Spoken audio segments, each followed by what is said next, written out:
What's up, guys? I am Graham Coffey. That is John Smith. This is Dawgs Central Live on a Monday afternoon. Hope all of you guys are doing well. Hope it's a good start to the work week. We are here to talk a little UGA as always. NFL draft was this weekend. That's kind of the latest big news in the not just college football world, but total football world. John, any initial takeaways from this weekend's NFL draft?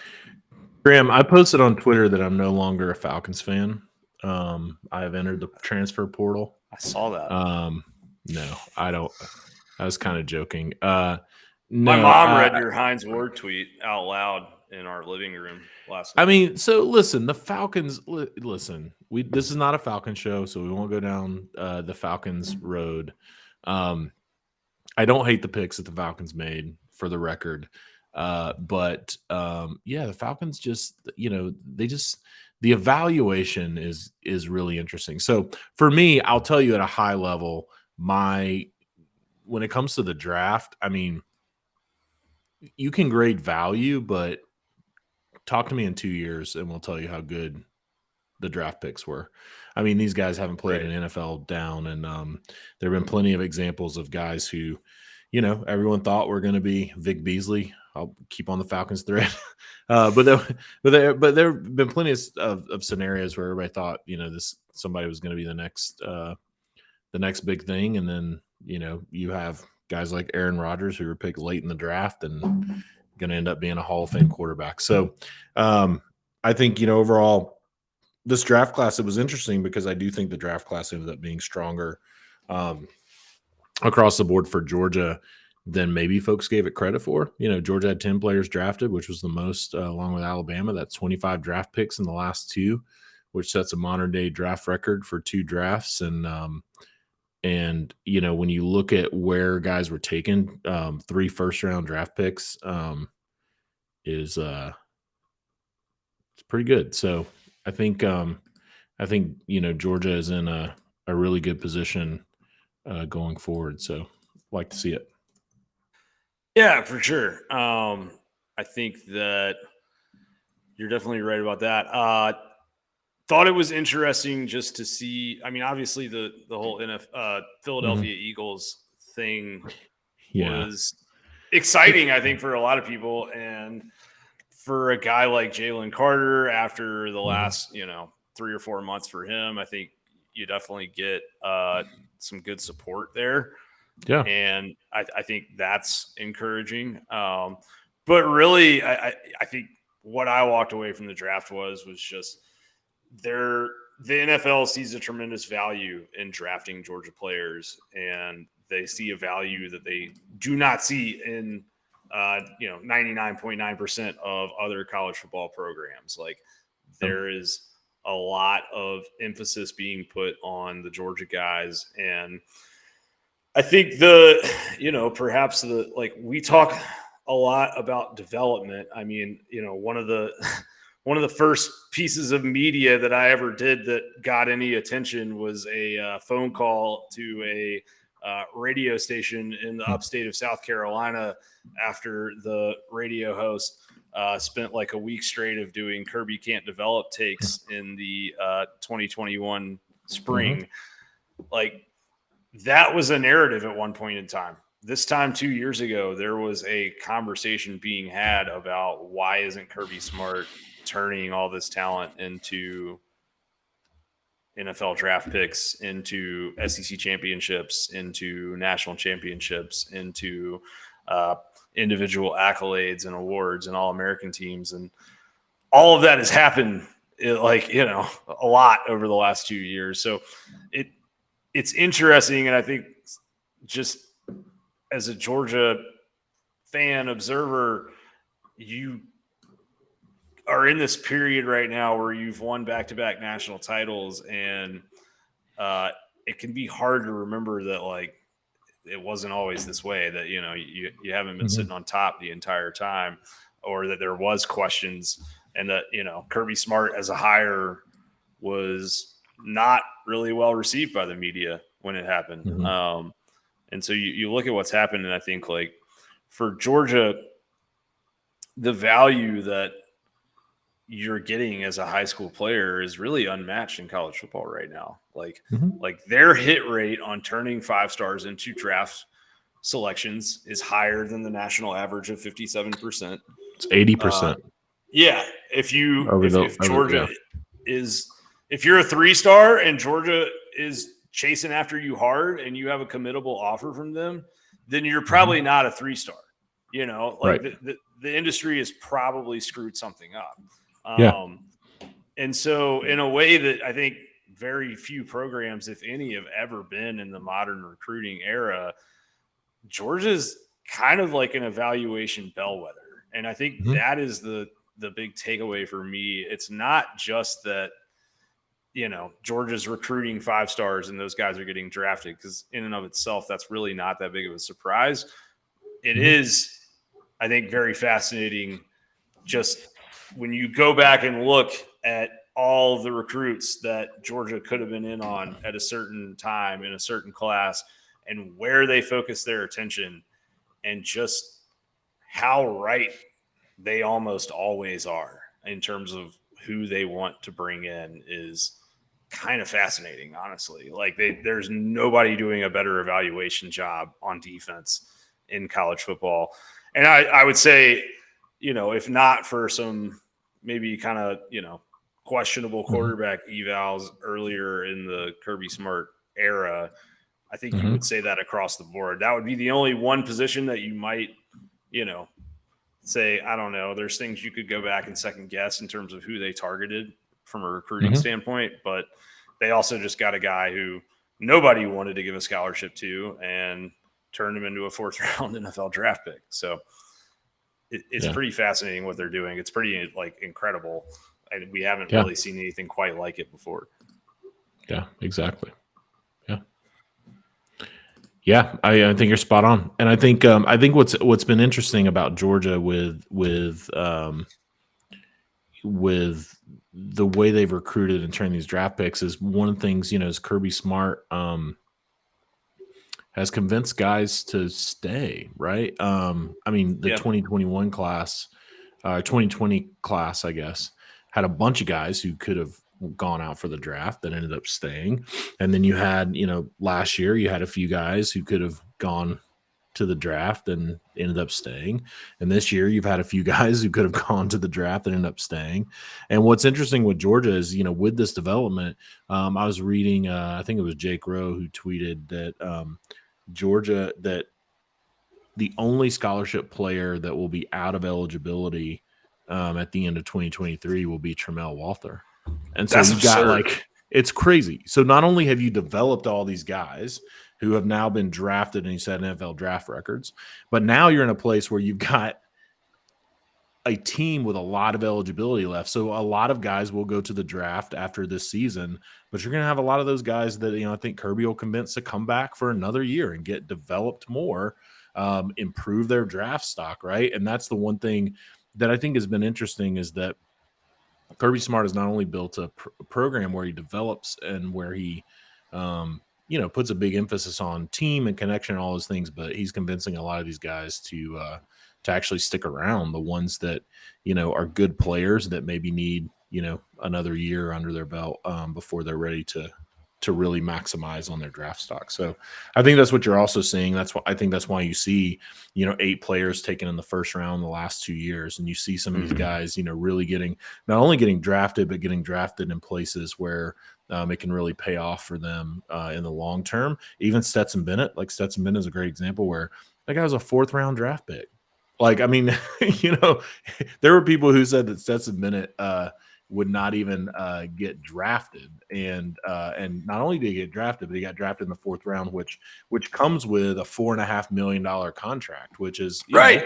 I mean, it's not first. The dude that everybody made Kia jokes about. Everybody signed a $4.5 million contract. Yes, everybody made jokes about this man selling insurance, and he just signed a $4.5 million contract with I think it's an $800,000 signing bonus. So, you know, at the end of the day, I think that development, you know, those types of examples, not only development, but development that actually turns into real money in the draft has been really, really great to see. Absolutely. Yeah. And I mean, I think Robert Beal's another really excellent example of this. Like, signed in the class of 2017, over 4 years as a Georgia Bulldog, from 2017 through 2020. The guy played less than 200 total snaps. That includes special team reps. Yeah. Like, that's not a lot of football. Did not play much football at all. It was in the portal in 2019, right? Like, looked around. I don't know if there wasn't, offers that he was interested in or what, but for whatever reason, he came back, and he's a guy that was a top 100 overall player in the country, top 10 player in the state of Georgia, top 10 edge in the entire class of 2017. And he waited for 4 years. And then in 2021, he starts to see some snaps. And then all of a sudden, probably the best defense in, modern college football history, he's the guy that ends up leading it in sacks with 6.5. And he still was kind of he was Nolan Smith's backup at Jack last year. But I remember going back to spring practice of 2022, and Chidera Uzo-Diribe had just been hired as the edge coach, and people saying like, yeah, he talks about, Nolan Smith and Robert Beal are kind of like, they're basically coaches on the field, and they make his life so much easier because they know things about the defense that he hasn't even fully grasped yet in terms of just coming on board and certain ways that Georgia wants these guys to play things.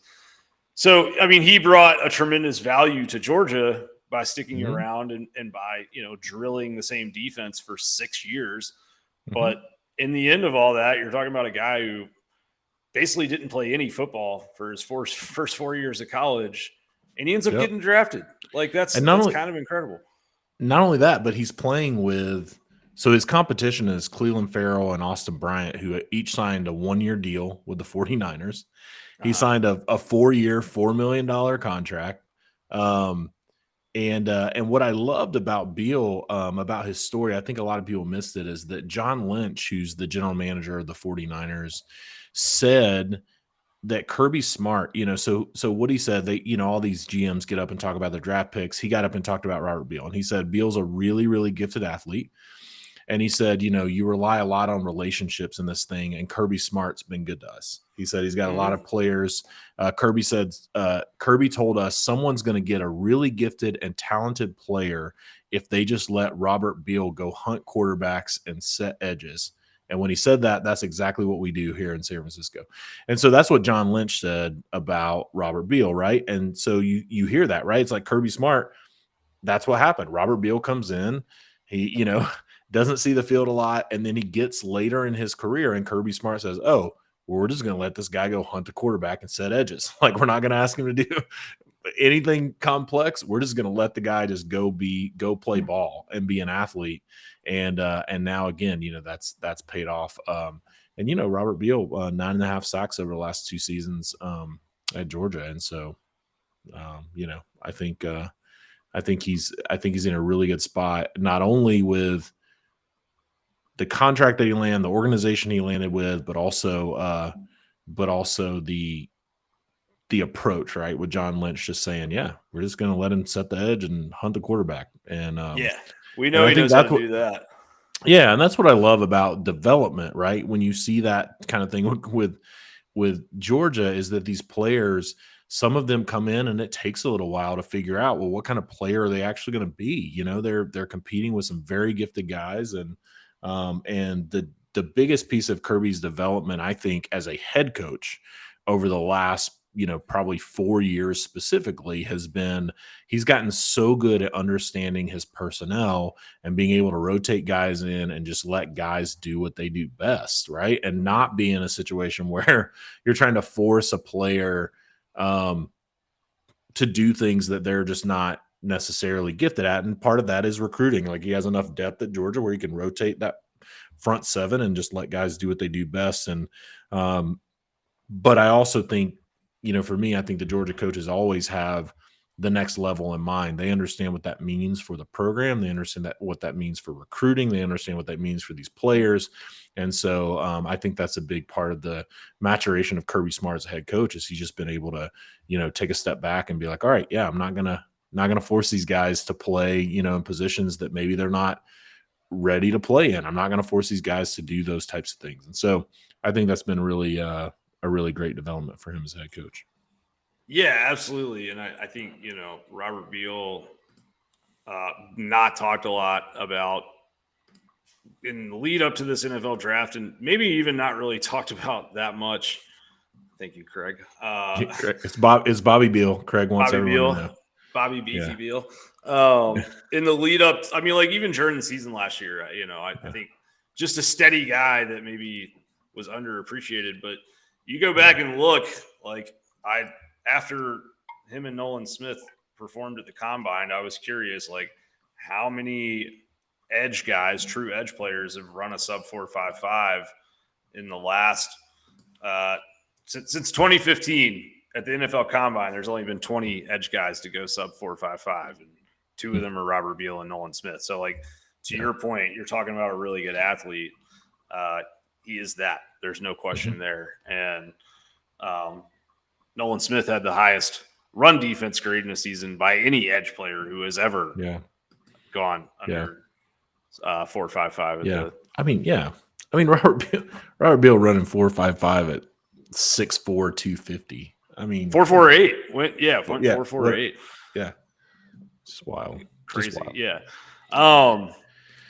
Any other thoughts from the draft, or that situations that stood out to you, that anybody you thought landed in a good spot where they're going to make an impact early? Or I mean, it's I think Broderick Jones, I think, is obviously in a good spot. I think the Steelers are a fantastic organization. I think Broderick Jones is going to play early and often.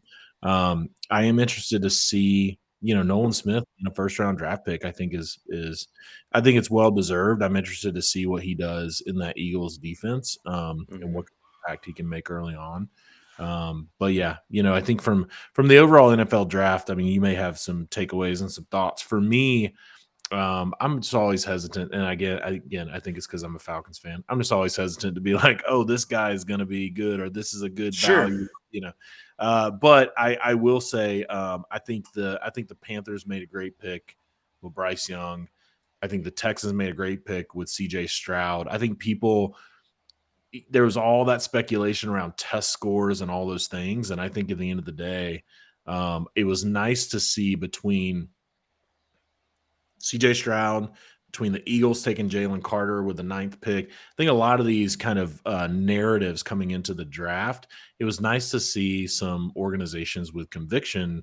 They were just like, we see the tape, right? The Texans taking C.J. Stroud and then trading up to number 3 to get Will Anderson. It's like, come on, that's I think at the end of the day, it was nice to see folks, GMs and front offices, have conviction around some of the players and not let what we saw last year. I think where you had like Nakobe Dean falling because of medical concerns or whatever. You saw a lot of those things that were happening. You saw that a little bit with Darnell Washington and Keely Ringo this year, right? Where it was, people were saying, well, Darnell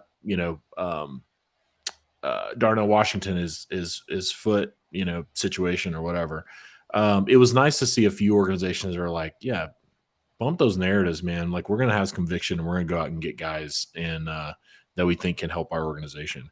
The one obvious head scratcher is Anthony Richardson. I mean, the 4th pick overall of the draft. I don't get it. I don't get it. I've tried to get it. And this is not. I'm going to take my Georgia bias off because I am biased as a Georgia fan. But you take that off and you look at a guy who's, the amount of snaps that he played in college and the performance that correlated to those snaps, to take somebody as the 4th overall pick, which is as a quarterback, you're expecting that guy to play in 2023. Like you're expecting that guy to That's a bad contribute. idea. That's a very bad idea. Yeah, for him. And I think at the end of the day, I think like Anthony Richardson, I think could get developed. We saw, Josh Allen is the example that everybody uses, right? Josh Allen, 52% completion at Wyoming, came into the league in Buffalo. I think his first year, his second year, he was 52% completion. Right. And then he was like 54%. And then all of a sudden he like figured it out. And that's absolutely possible with Anthony Richardson. What I don't see though, is I think the difference between Anthony Richardson and Josh Allen is, and I'll say it this way because it's the only way I know to say it. It was clear when you watched Josh Allen at Wyoming that Josh Allen was a football player. Like that guy was like, he was a gunslinger. He was like, Right. man, I am out here to, I may not win, may not complete all these passes, but I am out here to compete and to play football. And Anthony Richardson, I don't think I've seen that from him in his time at Florida. I have not seen that mentality of like, I may not be the most accurate quarterback out here, but I'm coming after you to actually try to win this game by any means possible. And I think, you saw it in the Utah game maybe last year was probably the only time where there was these flashes of like, oh, yeah, this guy, is actually out here to compete. And I saw it. I saw it against Georgia. I saw it against, multiple teams where the guy just was pretty easy to get. It just felt like pretty easy to get rattled and get off his game. And then all bets are off. And so I think that's the difference between those two for me. And I just don't get that pick at all. So I don't disagree with anything that you just said. I'll be straight up with that. I mean, the argument that I will make on Richardson's behalf is that if everything hits with him, which I believe is a long shot, but if everything works out, his ceiling is higher than any quarterback that we've seen in a long time, like in a really long time. Is that just the athleticism and the arm? Is that why the ceiling is high? I mean, the tools, like the speed, cool. That's the fair. arm, That's fair. All of that, that's fair. That's fair. We could see him, he's not just fast. I mean, like he runs like a running back, like that run he had against LSU last year where I think he ran for 70 yards and broke 4 tackles in the open field. Like he does have some of that like special in him. Also NFL secondaries tend to tackle better than LSU's, but I think I'll put it this way. When you and I were deep in the throes of doing our Tennessee preview, and both of us were watching a lot of Tennessee film from the season and going down the wormhole of that. Like I had this moment where I went back and watched the Tennessee Florida game. And I realized that, Hendon Hooker was a product of the system that he was in, and that Anthony Richardson, like you go back and watch that game and it's like, he does make some plays in that game where you're like, wow, like that was kind of a special moment. It was not consistent, but the Georgia Florida game, that throw that he made over Ringo into like very tight coverage, he made that throw. And I was, I went back and I was like, that's a throw that Hendon Hooker could never make in his life. So he does some things like that where like, I get that it's tantalizing. I think though that he does, like he needs to be a guy that you're not planning on playing for 3 years, right? Like you've got to teach him the football language. And I think the other thing that scares me with him a lot, and also scares me a lot for, well, if I was a Florida fan, it would scare me a lot for my 2023 season, is that Florida quietly had one of the best offensive lines in the SEC last year. It's not like he didn't have good pass protection. His receiving talent was not very good. And I mean, his adjusted completion percentage was 64% versus the 53% that shows up on paper. So, I mean, he did have a lot of drops and plays where his pass catchers didn't help him, but his offensive line was good. and he wasn't under duress a lot, and still, the numbers weren't great. 17 touchdowns, 9 interceptions, 53% completion. That would concern me a little bit. And I think that if you're going to play him at quarterback in the NFL, then you sure as hell better make sure that those legs – Anthony Richardson. Yeah. I think you better make sure those legs are part of the game plan all the time. Don't try to turn him into, a regular quarterback. Yeah, I mean, the team that drafted him, though, 4th overall, has Gardner Minshew, Sam Ehlinger, and an injured Nick Foles in their quarterback room. So they're expecting. I mean, maybe they're expecting Gardner Minshew and the mustache to the mustache magic this year, but they got to be expecting this guy to play. And I agree with all your points. I think he definitely has the tools. I just don't see 4th overall. I mean, I guess if you have that conviction that you're like, hey, we need a quarterback, we're willing to take a risk on this guy, then that's fine. And I do think, who else would you pick, right, at that 4th overall if you needed a quarterback with Bryce Young and CJ Stroud gone? I would take him over Will Levis. Yeah, for sure. I would take him over Will Levis. I would take him over Will Levis and Hendon Hooker. But I do think, but it's a gamble. It's big time. You're rolling the dice, and if it hits 7 or 11, then you're going to look like a genius. But there's a 80% chance or 85% chance that it's going to hit any of the other 10 numbers on those dice. So I think with Richardson, the thing that I really feel the most strongly about is what you said of playing him early is not what you want to do. That's just the thing for me. And he needs confidence. Yeah. He's not very confident. He does. You can see him sort of fall apart and unravel when a bad play happens, and throwing him out there on a bad Colts team and asking him to figure it out is a great way to kind of break him. So I hope that they don't do that, but we'll see what happens. Awesome. All right, so we do have some questions from the Dog Central subscribers forum. Jimmy Guthrie asked, could Dominic Blaylock return to the team, or is he done with football? So the best answer I can give is that I'm not entirely sure. There has been some rumors or speculation by people I know that he may just be done with football.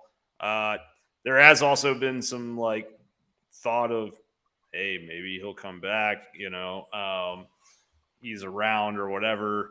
I don't even know what Georgia's scholarship situation right now, even if he did want to come as far as the 85, because I think that they're still over the 85 limit at this very moment in time. So long story short is I don't know anything super insightful there. Yeah, same. I hope I would nothing more than to see Dominic Blaylock find a home where he can play meaningful snaps and have a good next step in his football career, whatever that looks like for him. But yeah, I have no idea if it's a possibility at Georgia, or if he is moving on to somewhere else or hanging it up altogether. Could be any. For sure. So this one is interesting. It says, fast forward to the 2026 NFL draft and rank the quarterback class. So we're talking about 2022 and 2023 quarterback recruits. And it's everything on this show right now in the off season seems to be, the 9 circles of Dylan Raiola, right?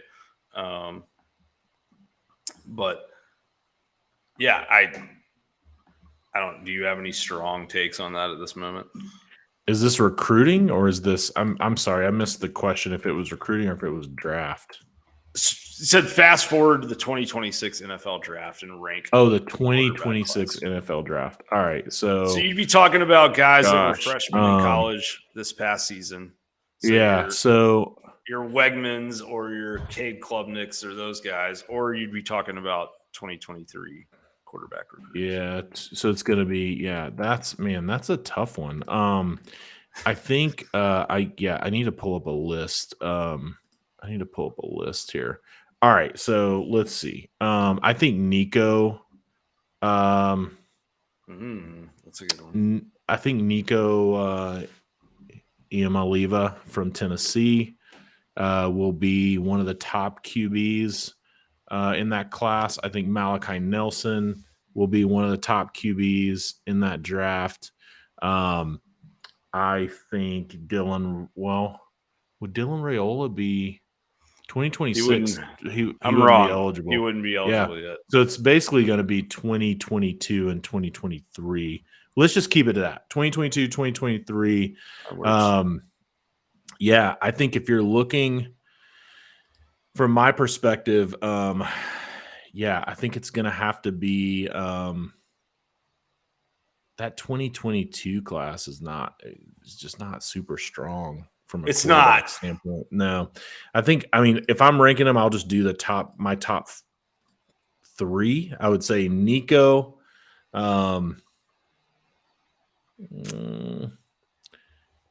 probably Malachi Nelson, and then it's the next one is hard because it's like, do you go? I think that kid that who was the kid that went to Washington? I think is going to be really good. Let me find his name. Austin Mack. Yeah, that kid is like 6'6". I think that kid's going to be really good. So for my money, Nico, Malachi Nelson, Austin Mack would be 1, 2, 3, and that's just pulling it right off. I think Jackson Arnold. It's going to be an absolute baller. Yeah, I'll let you go because I know you're going to put him in there. Yeah, I'll let you go because I think no, you're good. And I will say, let me just say, I do think sleeper real quick. After I just gave you my top three, I do think a sleeper from the 2022 class. I do think who's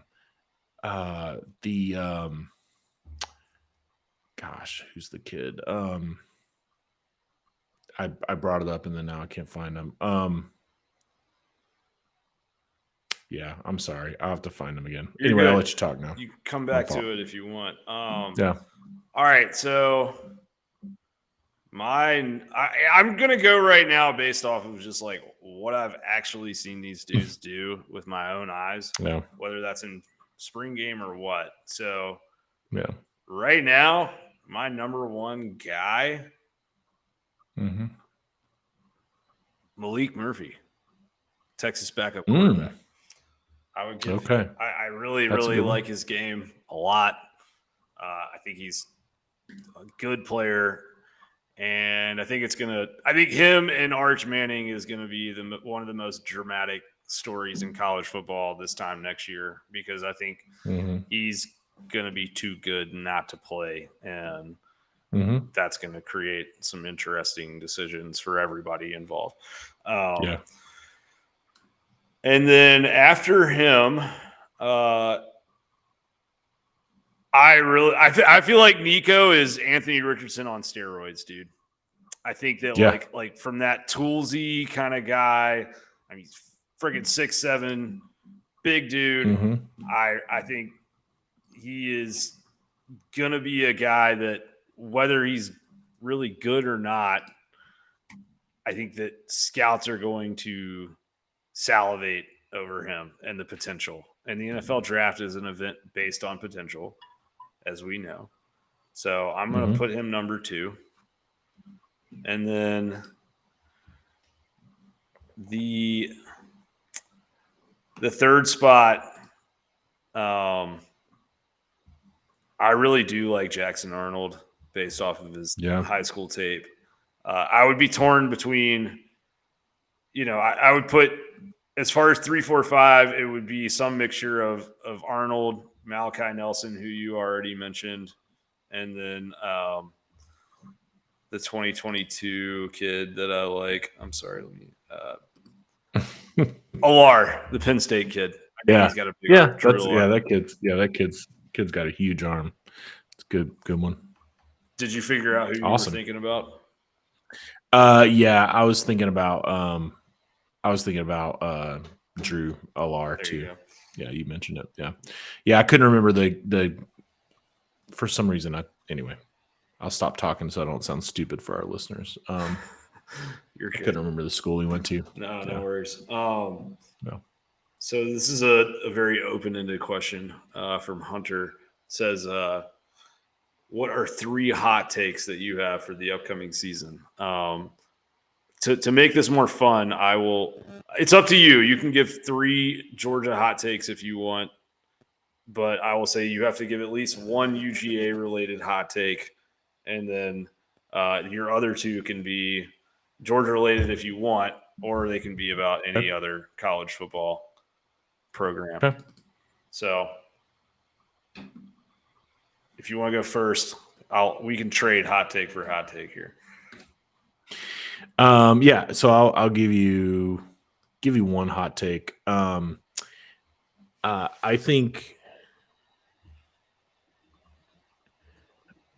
don't think Georgia plays a game that's within 1 score all season. Wow. In the regular season. 12 games. Okay. I don't think they play a game that ends within 1 score. I think Georgia wins by double digits.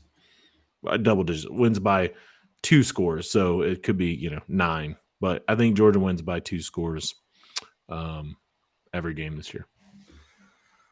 Okay. They win by 2 scores every game this year. I'm fine with that. I can see that happening very easily. That doesn't seem crazy to me. Okay. All right. I think. All right. So this time last year, I pegged Stetson Bennett as a Heisman finalist, and that was just based off the logic of Georgia's going to likely go undefeated again, and they're going to be in line for a potential back-to-back championship, and they got to send somebody to New York, right?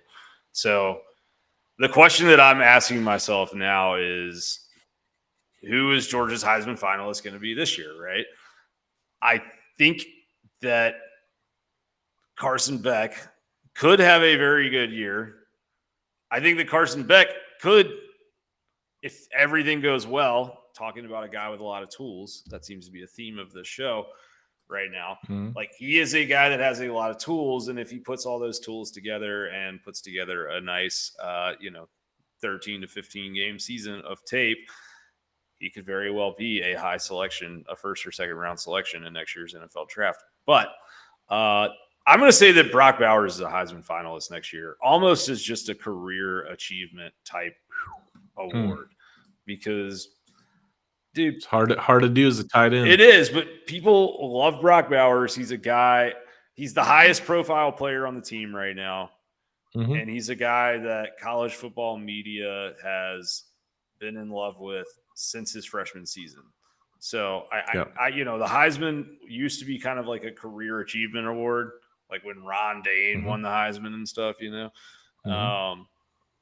I think that maybe just as kind of a, an attaboy, he'll get an invite to New York. I don't think he wins the Heisman, but I mean, Roquan Smith finished in the top 10 in Heisman voting as a linebacker. So maybe he can be like a top 5 in the Heisman voting. Yeah, I like that. My second hot take is I'm tempted. I think I'm just going to go ahead and say it. Let's do it. I think we'll go ahead and say it. My second hot take is Alabama could potentially finish 3rd in the SEC West. Listening. Yeah, so I think Alabama went out and got Tyler Buckner from the portal, which tells me a couple things.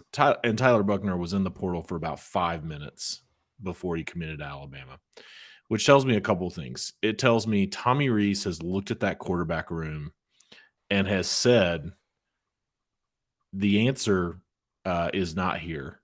I feel like that's what one thing that it says. The second thing that I think it says is that Tommy Rees is planning on running some semblance of his Notre Dame offense at Alabama, because he went out and got a guy who, was connected to him. Right. Connected to him and his offense. And I think that instability is really going to hurt Alabama. They're a very talented team.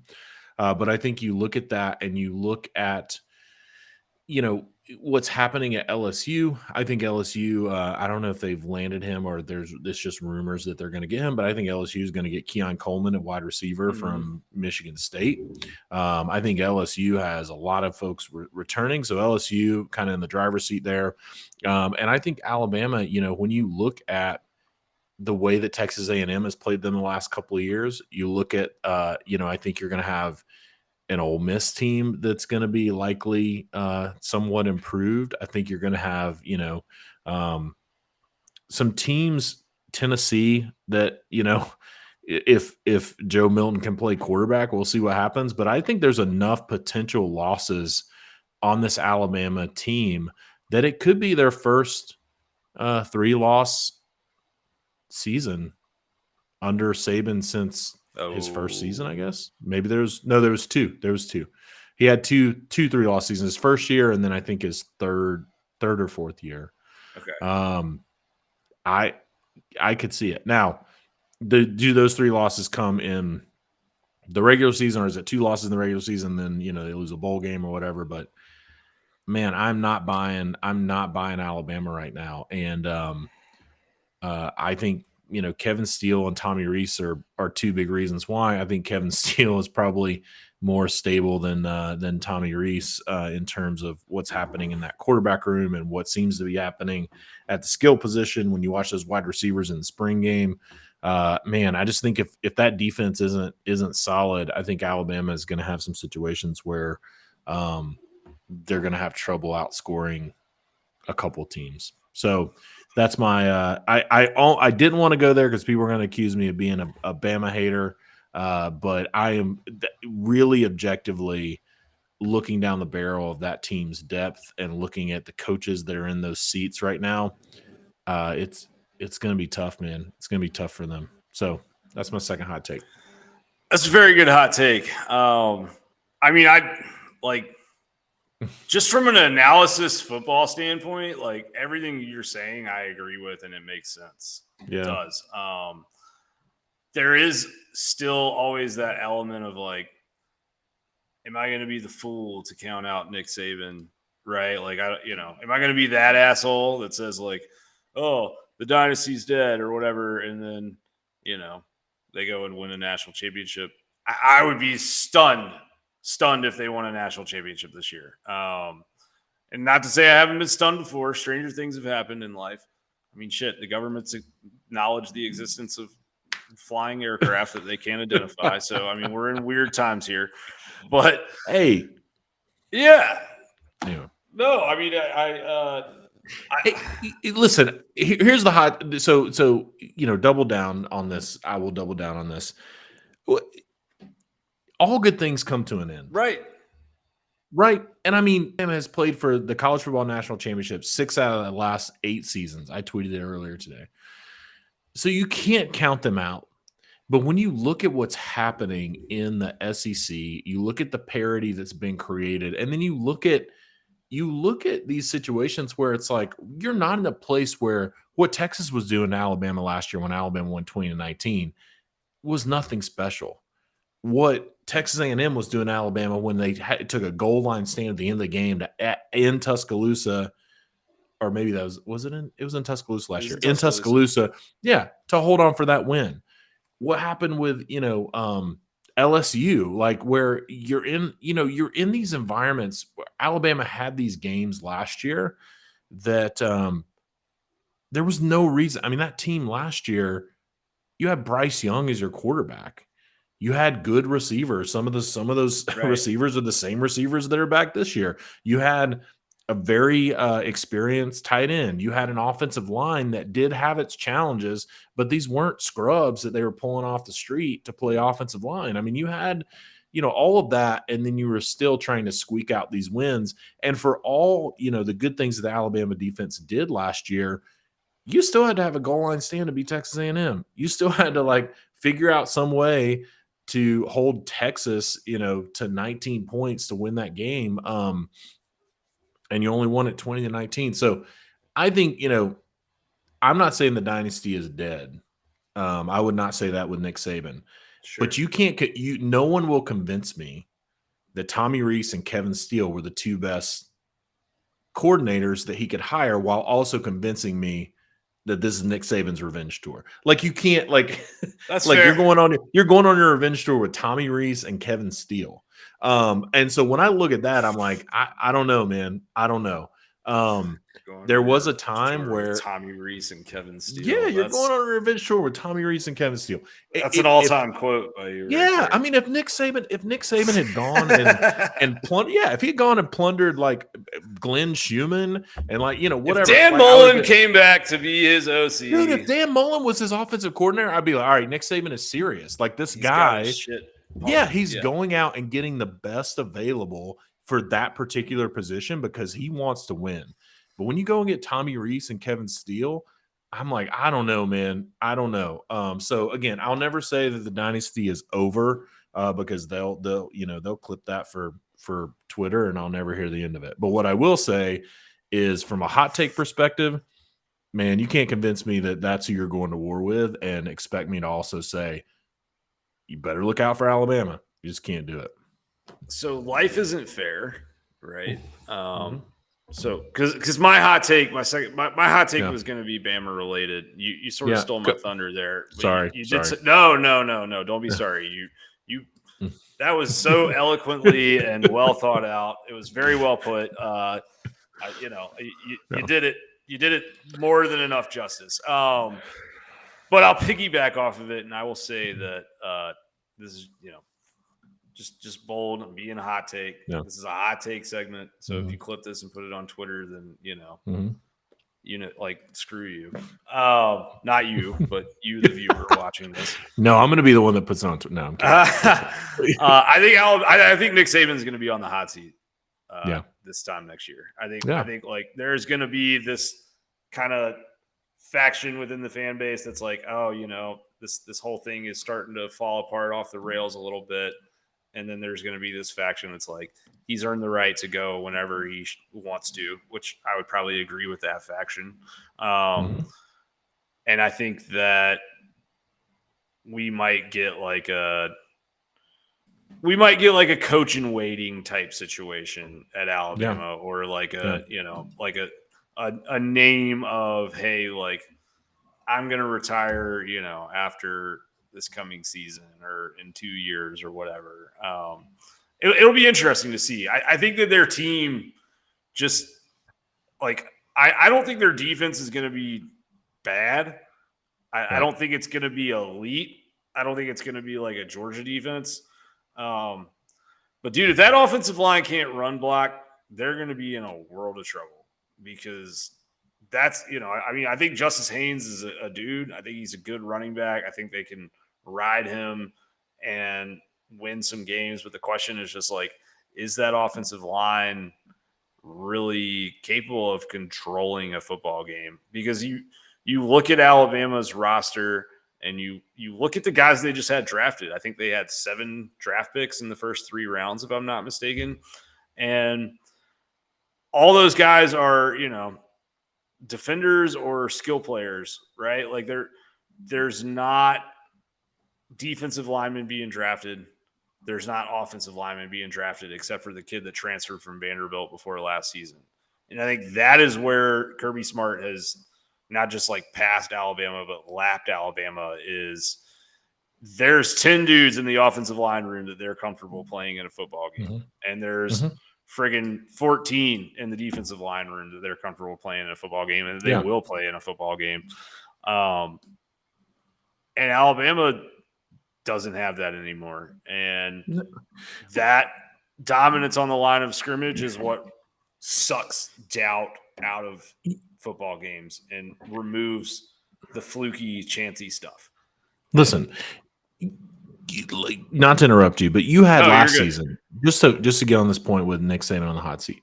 You had last season, you had Nick Saban in 2 occasions. One occasion where he was talking about we used to have, these hateful, spiteful guys around here on defense that playing, going and playing on the road like meant something. And, so you got him saying stuff like that he's used before to challenge his team.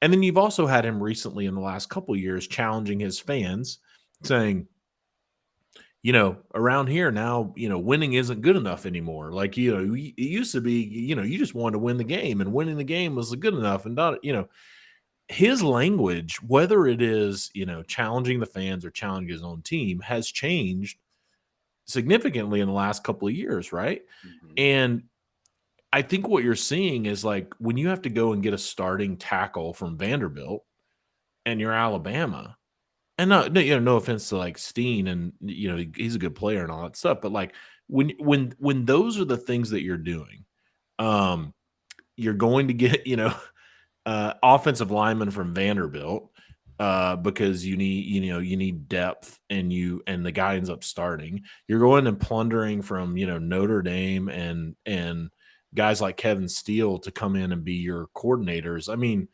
something has changed at Alabama, and whether anyone wants to admit it or not, the depth isn't what it used to be. The attitude isn't what it used to be.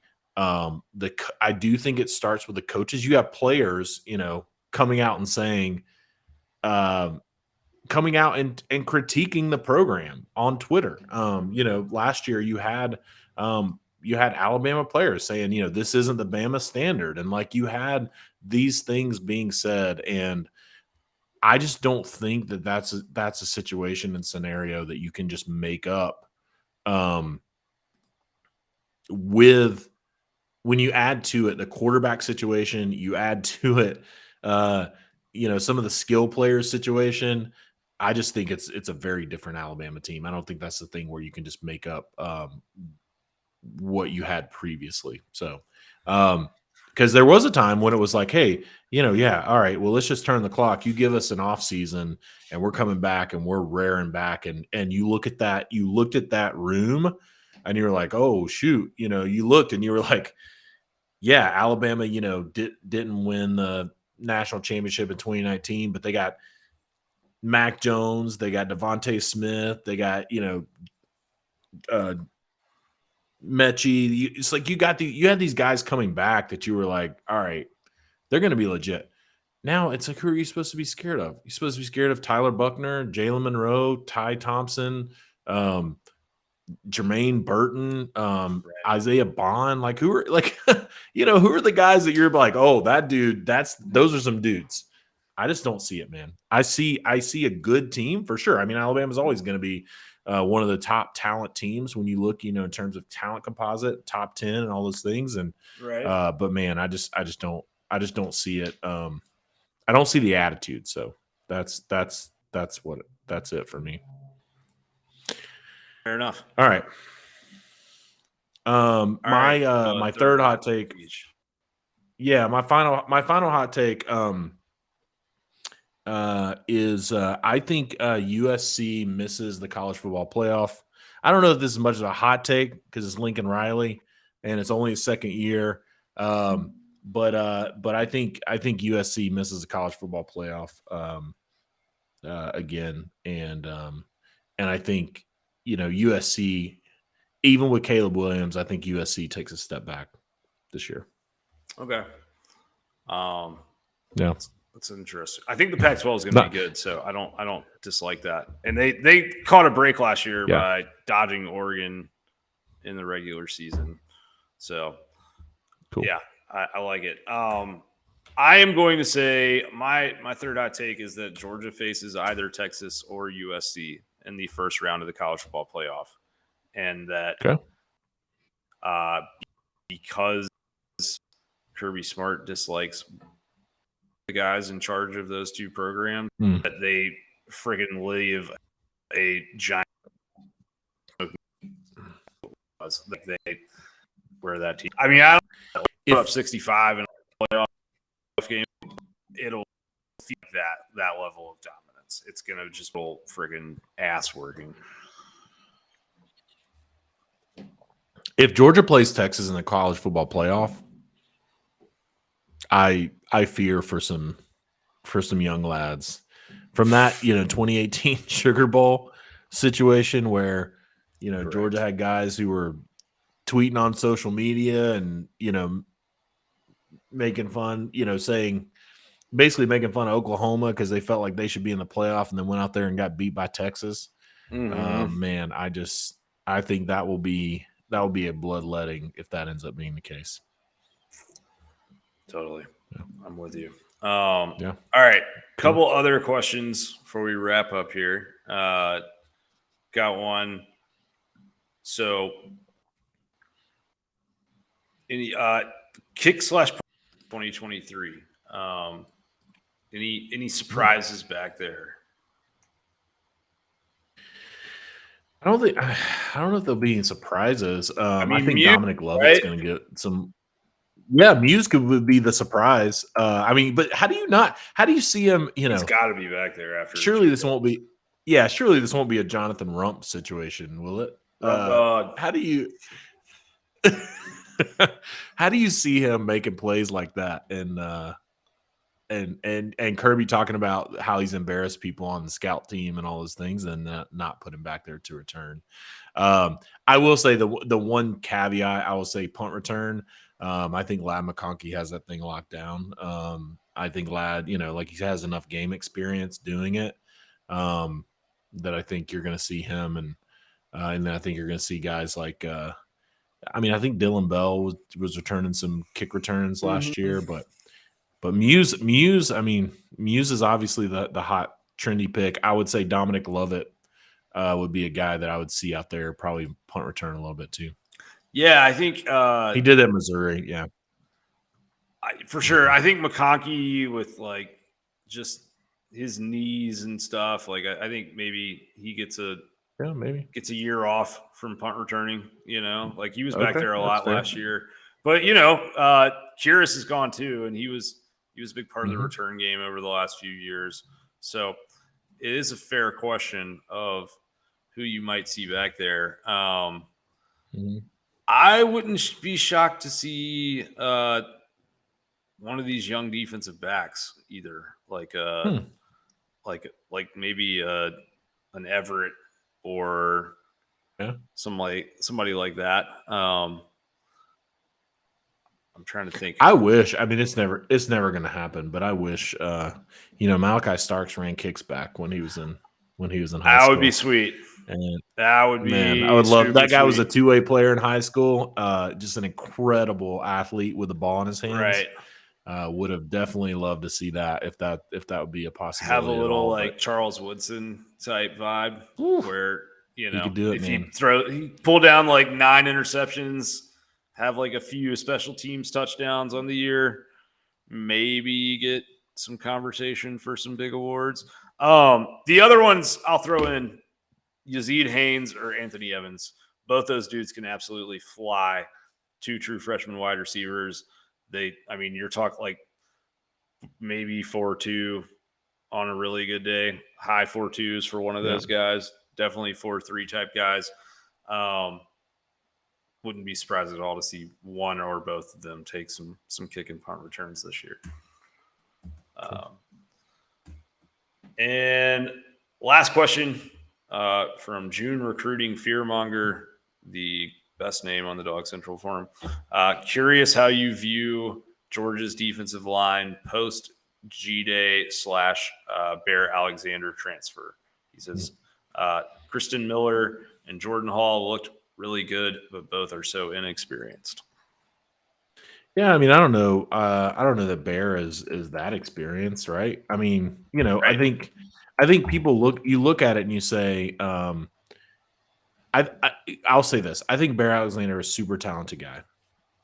I think Georgia, obviously you want to keep as many of those guys as you can for depth. And you want guys that want to be there, and you want guys that are good culture fits and all those things. What I will say about Bear Alexander, though, that I'll say about, Jordan Hall and some of those other guys, it's like Bear Alexander came in, he played as a true freshman, right? I mean, so Right. so when you look at, a guy like Jordan Hall, there's no reason why he couldn't play as a true freshman if Georgia needs him to play as a true freshman and if he's ready to go. Sure. And so I think Georgia, I think we've learned, right, is that Georgia is going to play the best guys available and the guys who are ready. And I think even if you look at Bear Alexander last year, I mean, he played 169 snaps, which was less than Tyranny Dawkins, Warren Brinson, Tramel Walther, Zion Logue, Nazir Stackhouse. Like you got a lot of guys that are coming back that played a lot more snaps than Bear Alexander. So I think Georgia's defensive line is going to be fine. I think where it potentially may hurt them and where a guy like Kristen Miller is going to have to really step up is Bear Alexander was probably the most athletic of the guys on that line. When you just think about just pure athleticism, like he definitely is an athlete. But I think Kristen Miller is too, and I think Jordan Hall has that potential as well. And so on third down, you're going to have a guy. You're going to have Georgia has thrived with super athletic defensive linemen on third down, on those interior defensive linemen on third down. Jalen Carter, Bear Alexander, Devontae Wyatt, like those guys who just pass rushing three technique. Just that pass. Exactly. Yeah. So I think you do, I don't think Nazir Stackhouse, Warren Brinson, even Zion Logue, like I don't think those guys are that kind of player. So you got to find that player. I think it might be Kristen Miller. I think it might be Tyron Ingram Dawkins, even though they play him outside sometimes a little bit. But I think you got to find that player. But I don't personally. The one position that I will never worry about until I am proven otherwise is defensive line. Georgia has enough depth. They rotate enough guys. It's like until somebody shows me otherwise, I'll never be concerned about that position. I'm with you on that. Yeah. Trey Scott just dude's getting paid over $1 million now. If that tells you, dude deserves it. If that absolutely deserves every cent of that. Yeah, if that tells you the state of the defensive line in Georgia, that's a good bellwether. Yeah, I think for me, the thing I would say about Bear, like he is an athletic guy, but he also Georgia's got a lot of dudes like Bear already. Honestly, like Warren Brinson is Bear Alexander a couple years older. Like they're very similar players. Bear might be a tad bit more explosive, but like what I mean by those types of guys is it's what we were talking about a second ago. Like they've got a lot of 300-ish pound, three technique defensive tackles who are athletic and can rush the passer on third down. And Bear like may have been, I would have ranked Brinson or him as probably the best pass rushing defensive tackle. But if Georgia wants to get to the quarterback, they will get to the quarterback. There's a lot of ways that Georgia gets to the quarterback. And the thing with Bear is like his run defense and his gap filling and run defense was not at a spot yet where he was ready to be a 3-down defensive lineman at the University of Georgia. Not with how they require those guys to play. I mean, it took. Let's be honest, right? It took Jalen Carter until his third year at Georgia to be considered a 3-down defensive lineman. Then he got injured, and that kind of messed it up a little bit. But like even Jalen Carter, it just you have to be that dude if you're going to play 3 downs at the University of Georgia. Absolutely. And I think the guy that I think is that dude this year that no one knows is that dude yet is Tyron Ingram Dawkins. I think he is like he's always had a little something different than what most guys in that room have, what most defensive linemen have. Like when he is on and really focused and in good shape, like he can make havoc happen from a lot of different spots on the defensive line. And the other beauty about Georgia is that if they want to in third down packages, and I'm sure they will in certain third down packages, they can slide Michael Williams inside because at 260, 270, he's big enough to go inside, and they can put all the litany of pass rushing talent they have on the edges into the game, and they can go a little bit lighter in the middle on, 3rd and 8. And then, you've got an offensive guard or a center that has to deal with the quickness of Michael Williams, but he's still big enough to sit there and not be a liability and run. So there's plenty of options. And I think you said it well. I would not worry about Georgia's defensive line or defensive line depth until someone gives me a reason to do it. So that is all we have for today. Closing thought.